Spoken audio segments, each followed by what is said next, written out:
Kkar reports the news till now. This is Kkar, 10 o'clock report. A U.S. Navy task force will make its scheduled visit to South Africa after all. The task force was headed for Cape Town earlier when it was ordered to change direction and go to Congo waters in case the UN should need it. Now, the Navy in Washington says the ships will change direction again because it has been informed the UN does not need them.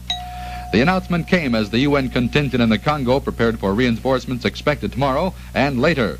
Moroccan soldiers from Katanga province already are being flown to the Leopoldville area to meet the immediate needs. Tunisian and Indian soldiers will be joining them. The Sudanese are withdrawing. At the United Nations, the General Assembly will resume its sessions later today, with the Congo a major subject for discussion. The United States is pictured as reluctant to agree to a Soviet bid to keep Cold War issues out of the UN debate until more is known about Russia's position on the Congo. The Senate Foreign Relations Committee has approved United States membership in the Organization for Economic Cooperation and Development. The vote was 16-0, with one member abstaining, endorsing the 20-nation agreement. Liz Taylor's doctors in London conferred today on the case of the actress fighting pneumonia and anemia. There were indications the movie star took a turn for the worse today after showing some improvement. The latest word is from a friend, Suzanne Cardozo, who puts it this way: while her condition is still very critical, there's no reason at the moment for any fresh despondency. She's reported conscious part of the time. President Kennedy is pictured as still opposed to federal aid to parochial and private schools, a position which has come under fire from some of the hierarchy of his own Roman Catholic Church. Senate Majority Leader Mike Mansfield said after Kennedy's weekly meeting with top congressional Democrats that Kennedy has not changed his mind at all. Treasury Secretary C. Douglas Dillon said today the United States has made progress, but more must be done to stop the flow of gold out of this country. Discussing the problem before the Joint Congressional Economic Committee, Dillon said that, among other things, management and labor must understand that prices of American goods must be kept competitive with foreign markets. Our ambassador to Moscow, Llewellyn Thompson, is going to Siberia for a meeting with Soviet Premier Khrushchev tomorrow.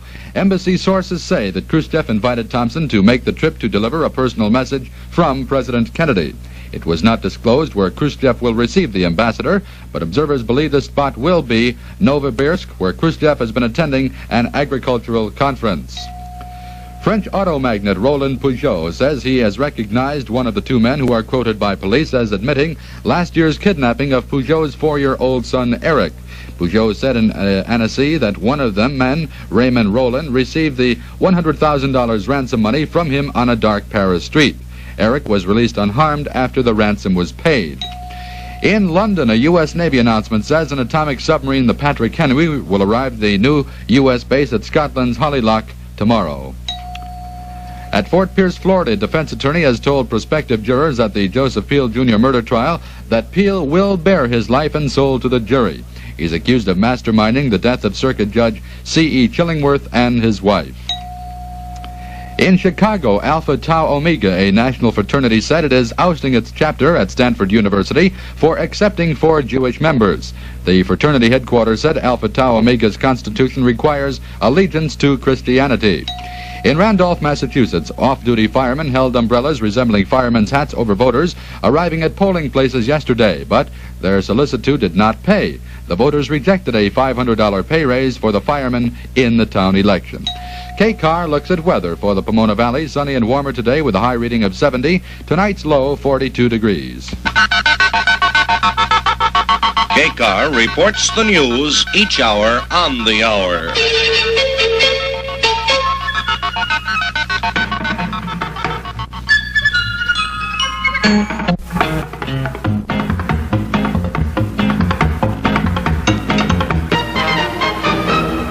Good morning, this is Jack Fleming welcoming you back now to the wonderful world of real music on Kkar, Clear Channel 1220 in Pomona. Let's take another look at the Kkar date book and find out more events in the Valley area. The American Institute of Banking, the Citrus Belt chapter, has its joint meeting of the Board of Governors and Women's Committee on March the 15th at Sassoni's in Glendora. The meeting time is set for 7 p.m. The Kkar Tuesday morning time is 7 minutes past 10 o'clock.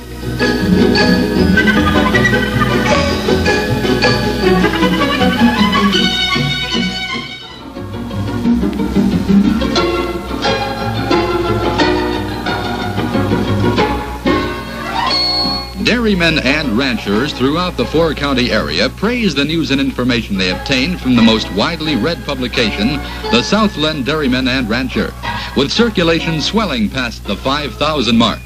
For the Chino Valley's current Dairyman production report, it's the Southland Dairyman and Rancher, $1.50 per year. Available on subscription by calling National 83352 or Yukon 45578. National 83352 or Yukon 45578. Kkar looks at weather. For the Pomona Valley, sunny and warmer today with a high reading about 70. The low tonight dipping to 42 degrees. Kkar brings you valley area weather 4 times each hour on Clear Channel 1220, where the time now is 14 minutes past 10 o'clock.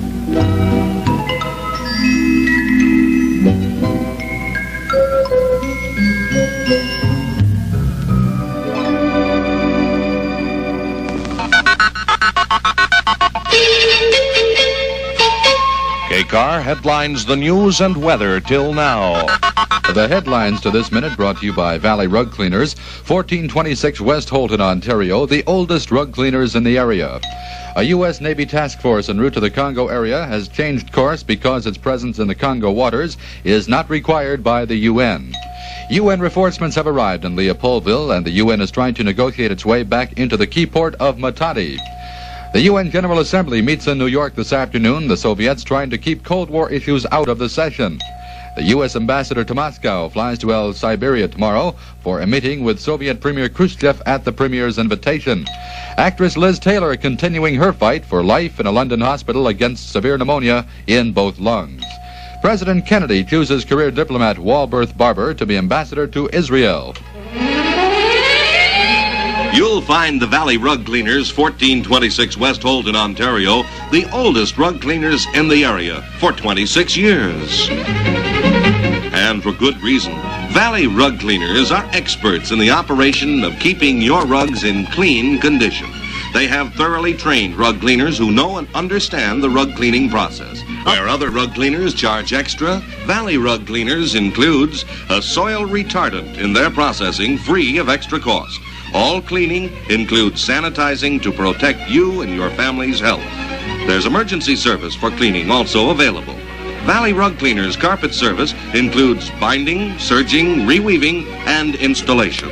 All work is guaranteed, which means your complete satisfaction. And blue chip stamps are given free. Estimates are available at Valley Rug Cleaners, 1426 West Holt in Ontario. See them now. To call Valley Rug from the Yukon Exchange area, phone Yukon 46310. From the National Exchange area, National 23115. Kkar looks at weather with this direct report from the United States Weather Bureau. Good morning. Here's the local weather forecast for the Pomona, Ontario area. It'll be sunny and a little warmer today. High today about 70. Low tonight will be about 42. The news headlines and weather to this minute have been brought to you by Valley Rug Cleaners, 1426 West Holt in Ontario, the oldest rug cleaners in the area. Kkar headlines news and weather each hour on the half hour.